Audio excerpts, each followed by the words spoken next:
میں ایک سند یافتہ بدکردار عورت ہوں۔ میری شخصیت پر بدکرداری کی مہر لگ چکی ہے، اور اس کا ادراک مجھے سب سے پہلے اس وقت ہوا جب عدت گزار لینے کے کئی دنوں بعد پہلی بار میں اپنا طلاق نامہ پڑھنے کا اتفاق ہوا۔ مجھے خود پہ بڑی حیرت ہوئی، ایسا کیسے ہوا کہ میں اس قدر پڑھی لکھی نوکری پر فائز ہو کر بھی اب تک اپنا طلاق نامہ نہیں پڑھ سکی تھی۔ میں نے اس دن پر غور کیا، اس ایک لمحے کو سوچا جس لمحے ڈاک کے ذریعے طلاق نامہ میرے ہاتھوں میں آیا۔ لفافے پر غور کرنے کی بجائے میں بڑے معمول سے لفافہ کھول کے بیٹھی تھی، اور پھر پہلے صفحے کی پہلی سطر طلاق نامہ پڑھ کے ایسے سکتے میں آ گئی تھی کہ آگے کی پڑھنے کی ہمت ہی نہ کر سکی۔ میں نے خاموشی سے اسے طے کر کے لفافے میں واپس ڈال دیا۔ ویسے بھی منادی کو پہلے ہی کر چکا تھا، یہ تو بس سند تھی جو ہمیشہ نتیجہ آ جانے کے کچھ دنوں بعد ہی ملتی ہے۔ خیر، تو عدت کے کچھ دنوں بعد مجھے اس کا خیال آیا۔ اب کی بار میں نے لفافے کو بڑی احتیاط سے کھول کر حلف نامہ نکالا۔ پیلے رنگ کے فقط 50 روپے کے حلف نامے نے میری شخصیت پر بدکرداری کی مہر لگا دی تھی۔ ہمت کر کے میں نے پڑھنا شروع کیا۔ شروع میں معمول کی معلومات، میری اس سے فلاں دن فلاں مقام پہ شادی ہوئی، رخصتی اسی دن طے پائی، مگر پڑھتے پڑھتے جب اصل تحریر تک آئی تو میرے رونگٹے کھڑے ہو گئے۔ اس نے لکھا تھا کہ اسے میرے کردار پر شک ہے۔ اس نے مجھے کئی بار غیر مردوں کے ساتھ غیر اخلاقی حرکت کرتے پایا، کئی بار ٹوکنے پر بھی، کیونکہ میں نے اس کے رویے پر نظر ثانی نہیں کی تو وہ مجھے آزاد کر رہا ہے۔ عدت گزار لینے کے بعد میں جیسے چاہوں جس طرح چاہوں زندگی گزارنے کی اہل ختم شد۔ میں ایک بار پھر سکتے میں آ گئی۔ اس نے کیسا کاری وار کیا ہے، طلاق دے کے مجھے خود پر نہیں دنیا کے تمام مردوں کے لیے حرام کر دیا ہے۔ میں نے جان پہچان کے ایک بوڑھے ریٹائر وکیل صاحب سے رجوع کیا۔ میں تحریر کو بدلنا چاہتی ہوں، کیا ممکن ہے؟ بھلا یہ کیا سوال ہوا؟ وہ حیران رہ گئے۔ گلا کھنکار کر انہوں نے مجھے طلاق نامہ دیکھنے کی خواہش ظاہر کی۔ پڑھتے ہوئے ان کے چہرے کے تاثرات سپاٹ تھے، مگر جب پڑھ چکے تو مسکرا گئے۔ یہ کوئی بہت ہی اعلیٰ قسم کا غیرت مند مرد لگتا ہے، ان کے منہ سے بے ساختہ نکلا۔ اور وکیل جس نے یہ طلاق نامہ حلف نامے پر تحریر کیا، وہ میں بھی پوچھنے سے باز نہ آئی۔ ہاں، اس کو چاہیے تھا کہ تحریر میں شائستگی کا دھیان رکھتا، مگر کوئی طریقہ بھی تو بتائیں۔ میں اس طرح سے اتفاق نہیں کرتی۔ میں طلاق نامے کو نہیں بلکہ طلاق کی وجہ کو ماننے سے انکار کرنا چاہتی ہوں۔ کیا مجھے جوابی کیس کرنا چاہیے؟ وکیل صاحب نے مجھ سے معذرت کر لی۔ تحریر بدلی نہیں جا سکتی۔ میں اپنا سمون لے کے واپس آ گئی۔ شناختی کارڈ پر نام بدلوانے کی باری آئی۔ انجانے میں سیدھا نادرا کے دفتر پہنچ گئی۔ جی، میں اپنے شناختی کارڈ پر نام بدلوانا چاہتی ہوں، کیا طریقہ ہے؟ میں کافی دیر قطار میں کھڑے رہنے اور پھر اپنی باری آ جانے میں پوچھا، وہ کیوں؟ شیشے کے پیچھے سے بیزاری سے پوچھا گیا۔ میں نے پلٹ کر اپنے پیچھے قطار میں لگی کئی عورتوں کو دیکھا، ساتھ ساتھ مردوں کی قطار پر بھی نظر چلی گئی۔ قطار میں لگے سارے ہی کوئی مصروفیت نہ ہونے کے باعث میرے جواب کے بڑے انہماک سے منتظر تھے۔ جی، دراصل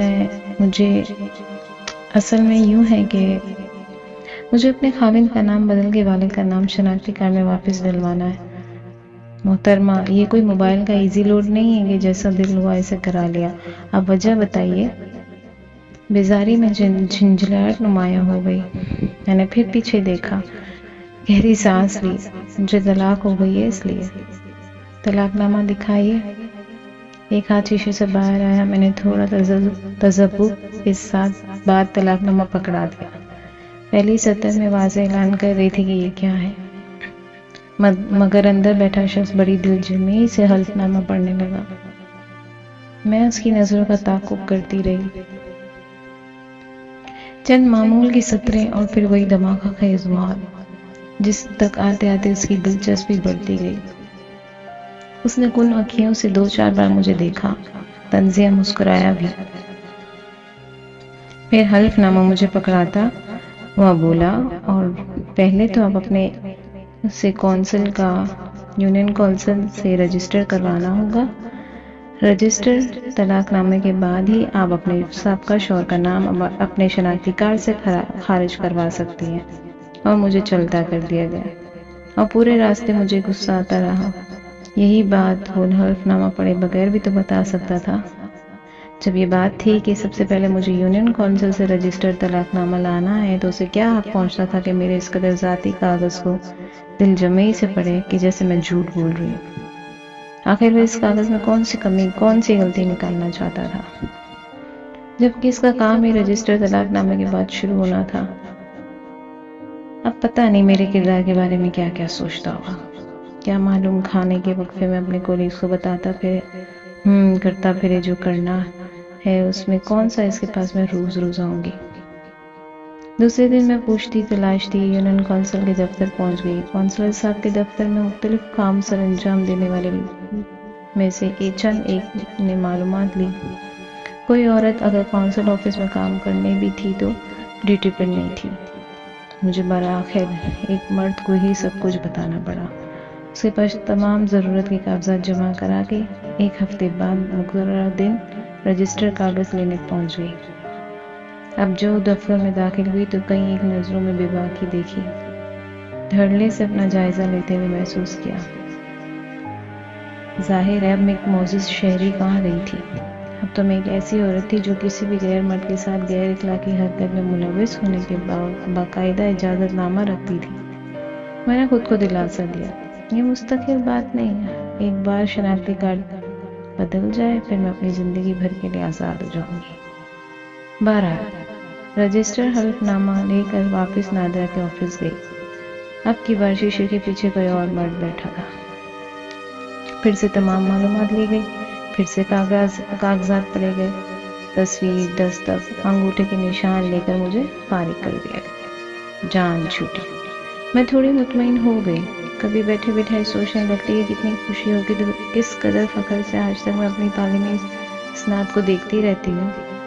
نوکری پر ملنے والی اچھی اور اعلیٰ کارکردگی پر مختلف اسناد جمع کرتی رہی ہوں، مگر یہ میری بد کرداری کا سرٹیفکیٹ کیسا میری جان کا روپ بن گیا ہے، اور کیسے جعلی حرفوں مجھے میرے کردار کو نمایاں کر جاتا ہے، چھپائے نہیں چھپتا، بتائے نہیں بن پڑتا۔ یہ کس قدر کمزور کر دینے والی سند ہے، زج کر دینے والی، اچانک سے بہت سے کمتر بنا دینے والی سند۔ چلو جو ہوا سو ہوا، اب تو خیر ہے، میں سوچ کر جیسے خود کو بہلاتی، مگر خیر مجھے سالانہ میٹنگ میں ملک سے باہر جانا تھا اور پاسپورٹ بدلوانے کا خیال اس سے پہلے آیا نہیں تھا۔ شناختی کارڈ کسی نام سے اور پاسپورٹ کسی نام سے۔ پہلے تو حد ممکن کوشش کی کہ کسی طرح یہ باہر کی میٹنگ سے مجھے نجات مل جائے، مگر جب ممکن ہوتا نظر نہ آیا تو میں تنگ آ گئی۔ اب پاسپورٹ آفس کا چکر لگانا پڑا۔ میں شناختی کارڈ کا نام اپنے پاسپورٹ پر نام تبدیل کروانا چاہتی ہوں۔